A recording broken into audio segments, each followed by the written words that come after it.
In this series, I'll be creating builds not necessarily based around effectiveness in mind as the initial primary driver of the design, but around aesthetic and aesthetical coolness, such as looking like a ninja, a soldier, a samurai, etc., and making a build that allows one to play PvP in a way that adheres to that aesthetic coolness, and hopefully in a way that's fun and ends up being very effective.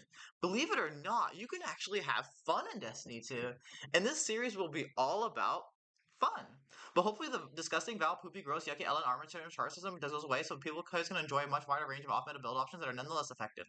These builds will also be featured in a very special Destiny 2 document featuring a plethora of information that I plan to release in the near future for a price of like $2 or so. Details on that TBA. For now, here's this week's build in episode 1 of the series. Featuring my aggro chaotic fun punchy trespasser zoom zooms PvP build. Part 1 Build Concept. You know what's pure, unadulterated joy?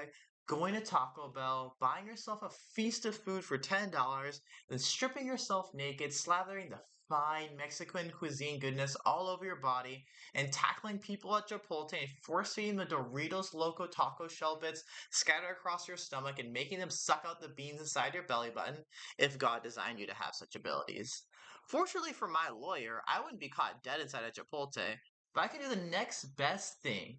Be an Arc Hunter based around pure, non-stop aggressive fun. In just about any unperfected multiplayer game, from shooters to fighting games to even Long Beach Griffey's Two Front Teeth, playing passive, meaning that you wait for the enemy to aggress first, thus setting the conflict on your terms, is an inherently advantageous strategy, but it's so gosh darn lame. You know what's fun? Attacking and hunting down your enemies like they're Anne Frank, like they're Muslims during a George Bush president, like they're a pack of Oreos in front of Lizzo. So what if we use Trespasser to give a valid excuse to break social distancing guidelines and give us some juicy melee and close quarters benefits to violate their personal space like they're K-pop stars and then run around like we're speeding away from that donut-loving group of people who are actually historically lazy when it comes to finding missing children? You should look it up. It's kind of depressing. Part 2 The Build. As for the build, we'll need Trespasser, a long range weapon, because you don't want two weapons that accomplish the same purpose, you gosh darn idiot. A kinetic weapon, a kinetic targeting mod, and a harmonic targeting mod, unless you're a gosh darn idiot. These aspects so we can lick the whites of our enemy's eyes and like it.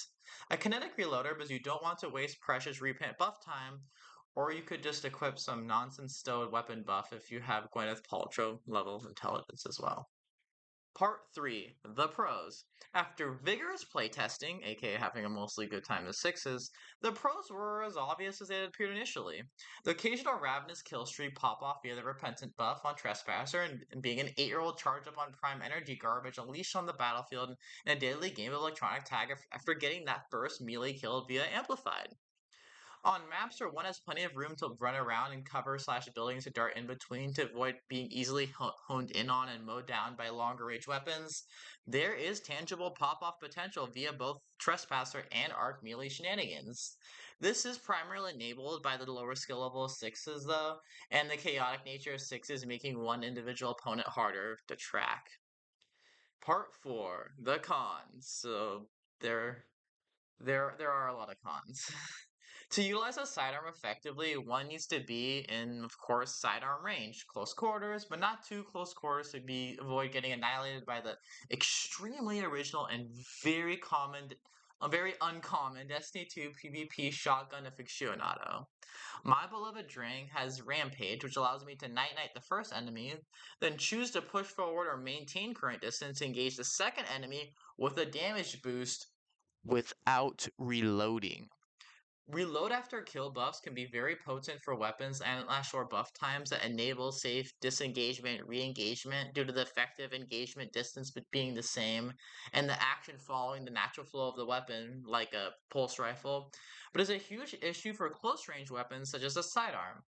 Instead of following an offensive action with another offensive action, like telling someone you're a Swifty, then showing them your Stanley Cup collection, or following an offensive action with a defensive action and then an offensive action on your own terms with a sidearm reload buff, one has to take an offensive action, then a defensive action, then re-engage back into an effective range with your offensive action.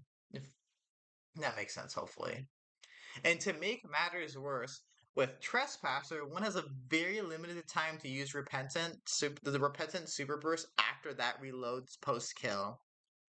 So one has to take an offensive action in close quarters, disengage in a defensive action to reload, so you can get the Repentant, then fully engage the enemy Leroy Jenkins style with offensive Destiny 2 Titan main breath straight at an enemy to reach another engagement and reach in the necessary close quarters distance time without losing that Repentant buff, which is not ideal for obvious reasons. Additionally, one has to be careful not to hold down the trigger or reload again after the repentant build kill registers, or the repentant build will then be lost, and with it the ability to chain kills, which is the entire purpose of the weapon selection for my aggro chain kill objective. It's not like the Tempest in COD 4 where you can just kill one enemy and then everyone else magically dies at the expense of you becoming the ultimate scum of humanity. As for getting that one powered melee kill, they're running around like an Oompa Loompa who found Willy Wonka's white powder stash. There's some viability there for fun sixes shenanigans, but only if you don't get killed by a shotgun in the process, and it's not consistently the best option to be aggressive in such a playstyle where you're punchy. The viability is almost wholly dependent on the map again, and to a lesser yet still critical extent, the skill of the opposing team. But even so, it's a subpar option and farther than all teenage girls should stay away from Drake Bell to an optimal playstyle slash build choice. Part 5. The summary. My aggro chaotic fun punchy trespasser zooms PvP build does offer the occasional chaotic joy fever pop off, but the nature of Trespasser's Repentant buff requiring a reload to proc heavily limits its effectiveness, and both the effectiveness and attainability of the amplifies buffs to movement speed being extraordinarily map dependent makes the build a lackluster choice. With just swapping to my Drang and with Rampage alone, I feel far more effective. Build grade D plus. Exotic PvP grade, so just the Trespasser all by itself, D. I will be definitely be reworking this into a different aggro build, but this is gonna have to go back into the shop.